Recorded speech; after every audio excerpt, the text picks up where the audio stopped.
So hello everyone, civil सेवा मार्गदर्शन में आपका स्वागत है। बहुत सारे बच्चे डेट आने के बाद खासकर प्रीलिम्स के स्ट्रैटेजी को लेकर मैसेज कर रहे थे कि सर अभी क्या स्ट्रैटेजी रखें। बहुत सारे लोग मेंस शुरू कर रहे थे, बहुत सारे लोग मेंस छोड़े हुए थे, डेट को लेकर अनसर्टेनिटी थी। बट अभी हमारे पास एक नंबर है दैट एग्जामिनेशन जो है आज से 67-66 डेज के बाद है लिखा हुआ, मतलब 2 महीने के बाद हमारा एग्जामिनेशन प्रीलिम्स का शेड्यूल्ड है। तो अभी में क्या रणनीति होनी चाहिए, देखिए one size fit all approach नहीं काम करता है इस एग्जामिनेशन में, आप भी जानते हैं। और जिस तरह का कंपटीशन का लेवल है, सबका अलग अलग रिक्वायरमेंट होता है।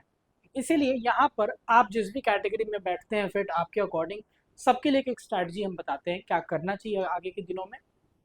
अगर आप रिपीटर का मतलब यहाँ पर ये है कि आप रेगुलरली प्रीलिम्स क्लियर करके मेंस दे रहे हो, या आप हो सकता है आप इंटरव्यू भी दिए हो 70वीं का, मतलब कि आपका प्रीलिम्स बैरियर के रूप में नहीं दिख रहा आपको, ये आराम आप क्लियर कर ले रहे हो। पिछले 2-3 साल से आप लगातार मेंस लिख रहे हैं।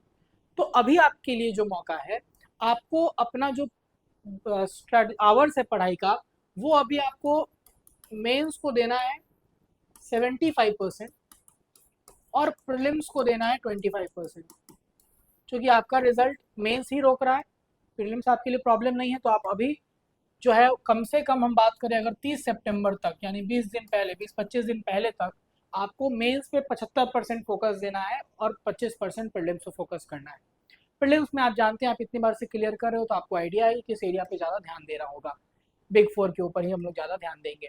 तो आपको 30 सितंबर तक मेंस छोड़ना नहीं है, याद रखिएगा 30 सितंबर तक ये करना है आपको। मेंस में भी आप आइडेंटिफाई करिए कि आखिर कहाँ पे गलती हो रही थी, किन एरियाज में आपको ज़्यादा प्रॉब्लम आ रहा था, उस एरिया को दोबारा कवर करके आंसर राइटिंग तो डेली अपने शेड्यूल में आप किसी भी हालत में रखेंगे। और हफ्ते में एटलीस्ट 1 से 2 ऐसे भी लिखेंगे। डीआई रोज बनाना है 40 मिनट का समय देकर, तो रोज डीआई भी आप बनाएंगे। तो मेंस को 75% समय आप देंगे जो रिपीटर्स हैं। डिसकंटिन्यूएशन वाले कौन से कैटेगरी में बच्चे आ रहे हैं, जैसे मान लीजिए आपने 70वीं मेंस लिखा, शायद इंटरव्यू भी दिया, बट 71वीं प्रीलिम्स नहीं हुआ, या 68 में लिखा था 69 नहीं हुआ, 70th में लिखा 71st में, इस तरह का अगर आपका ब्रेक रहा है पीटी को लेकर, क्योंकि हर साल पीटी का लेवल थोड़ा अलग रह रहा है, 68, 69, 70, तो ये पैटर्न सेम सेम नहीं देखने को मिल रहा है। तो आप मतलब चेंजिंग पैटर्न के लिए आपको थोड़ा सा दिक्कत इससे हो रहा है। तो आपके लिए अभी जो स्टैंड होना चाहिए, यही 30 सितंबर तक आपको 50-50% देना है। 50% मेंस को देना है और कोशिश करना है कि मेंस में आपका एरिया जो थोड़ा वीकर पार्ट है उसको आप कवर करें, अगेन विथ आंसर राइटिंग। सिर्फ पढ़ना नहीं है मेंस, मतलब ये नहीं कि सिर्फ पढ़ रहे हैं, जो भी पढ़ रहे हैं आप उसका एक प्रीवियस ईयर क्वेश्चन से, या आप एआई डालिए, एआई में बोलिए कि मुझे इस पे टॉपिक पे क्वेश्चन दो मेंस का, और फिर उसका लिखिए मेंस का आंसर। फिर उसी एआई से आप मॉडल आंसर के थ्रू द्वारा भी चेक कर सकते हो अगर आपको घर बैठ के लिखना है तो। अब तो बहुत आसान है इसका प्रिपरेशन करना, खासकर एआई के बाद। और 50% प्रीलिम्स पे फोकस करिए, टेस्ट लगाइए, जितना ज़्यादा टेस्ट दे सकते हैं टेस्ट लगाइए, पीवाईक्यूज को सॉल्व कीजिए, बिग फोर पे पूरा फोकस दीजिए। सैटरडे संडेज को पॉलिटी, इको, ज्योग्राफी जो बाकी 3 है उस पर आप फोकस कर सकते हैं। ये आपको भी 30 सितंबर तक मेंस को नहीं छोड़ना है, लेकर चलना है। अब आते हैं फर्स्ट टाइमर्स, मतलब जो पहली बार ये अटेम्प्ट दे रहे हैं 72वीं बीपीएससी का, या इसके पहले दिए हैं पीटी अभी तक नहीं हुआ है, दोनों को हम यहीं पे रखेंगे कि मतलब पहली बार आप मेंस लिखने के लिए आप एलिजिबल होने वाले हैं। देखिए यहाँ पर कुछ चीजें डिसाइड करेंगी कि आपको क्या करना है। सबसे पहले आपने जो मॉक्स दिए होंगे अभी तक, डेट बढ़ने से पहले आपने टेस्ट सीरीज दिया होगा, उसका स्कोर को आप एक बार देखिए, एनालाइज करिए। अगर आपका स्कोर किसी भी टेस्ट सीरीज में जो स्टैंडर्ड माना जाता है मार्केट में, उसमें अगर आपका स्कोर 60% के अराउंड था, यानी 150 का क्वेश्चन का आप टेस्ट दे रहे थे, तो अगर आपको 80 से 90 का स्कोर आ रहा था, और अगर वो कोई कोचिंग के टेस्ट टफ होते हैं आपको 70 भी आ रहा था, तो आप मतलब 50 से 60% मान लीजिए अगर आपका स्कोर रहा है, तो आप यही स्ट्रेटजी आप भी फॉलो कर सकते हो कि 50% प्रीलिम्स 50% मेंस को आप दे सकते हैं, क्योंकि आपका स्कोर कन्विंसिंग है, आपका प्रीलिम्स क्लियर होने का चांस बहुत ज़्यादा है। तो आप अभी 1 महीने आराम से 1 से 40 दिन मेंस को दे सकते हो। लेकिन अगर ये आपका स्कोर लेस देन 50% था, तो अभी ये चेंज कर दीजिए, फर्स्ट वाले का ऑपोजिट हो जाएगा, 75% प्री और 25% मेंस। और ये 25% मेंस में करना क्या है, बस रोज 2 से 3 घंटे आपको बस देने हैं, ज़्यादा नहीं।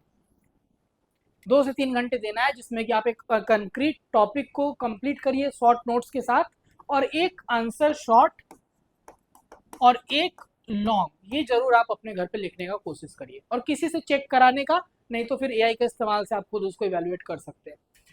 आप मेंस आप भी पूरी तरह से इग्नोर नहीं करिएगा, ठीक है ना, ये ध्यान दीजिएगा, आपको थोड़ा ध्यान देना है मेंस पे भी, बट आपका लार्जर फोकस प्रीलिम्स पे रहेगा। मतलब लगभग 8 घंटे आपको पीटी को देना है अभी 30 सितंबर तक, और 2 से 3 घंटे मेंस को देना है। 10 घंटे से कम पढ़ाई का तो कोई खेल ही नहीं है। हाँ, जिनका स्कोर प्रीलिम्स में बहुत डाउटफुल रह रहा था, मतलब मान लीजिए 150 में आपका स्कोर बन रहा है 50, 55, आपके लिए मेंस का कोई स्कोप नहीं। आपके लिए आप प्रीलिम्स पे पूरा फोकस करिए, आप प्रीलिम्स के अपने स्कोर को 60% तक लेकर जाने का कोशिश करेंगे। आप प्रीलिम्स के पीवाईक्यूज बनाइए और टेस्ट सीरीज दीजिए, और फिर पीटी के बाद आपका क्लियर हो जाए प्रीलिम्स वाले दिन ही, तो आप अगले दिन से मेंस में लग सकते हैं। अभी आप मेंस को इग्नोर करेंगे। तो ये कॉम्प्रिहेंसिवली एक स्ट्रैटेजी हम शेयर कर रहे हैं आपके साथ।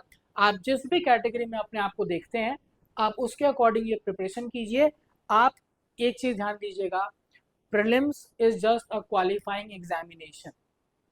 आप उसको सबसे इंपॉर्टेंट स्टेज नहीं माना कीजिए।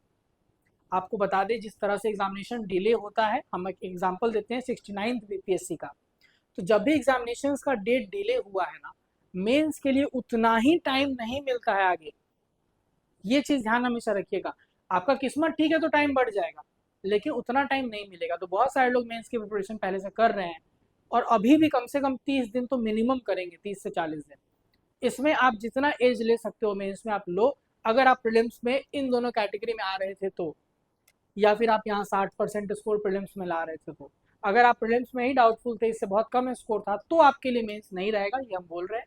आपको थोड़ा बहुत देना है, 1-2 घंटे आप दे सकते हो, लेकिन मेनली प्रीलिम्स पे आप फोकस कर सकते हैं। तो ये स्ट्रैटेजी फॉलो कीजिए। 30 सितंबर के बाद कोई भी मेंस को नहीं छुएगा, वो किसी भी कैटेगरी में आता हो। 30 सितंबर मैक्सिमम एक अपर लिमिट मान लीजिए, उसके बाद आप मेंस नहीं करेंगे। उसके बाद आपको आखिरी 20-25 दिन जो है वो सिर्फ और सिर्फ प्रीलिम्स टेस्ट सीरीज जितना दे सकते हैं आप उसको दीजिएगा। कोई और भी डाउट आपको है, आपका मान लीजिए आप कुछ और तरह के इस कैटेगरी के अलावा कहीं और आप अगर लगता है कि आप उसमें आते हैं, तो आप मैसेज करिए या कमेंट करिए, हम लोग उसमें ही मदद करेंगे। ठीक है, धन्यवाद।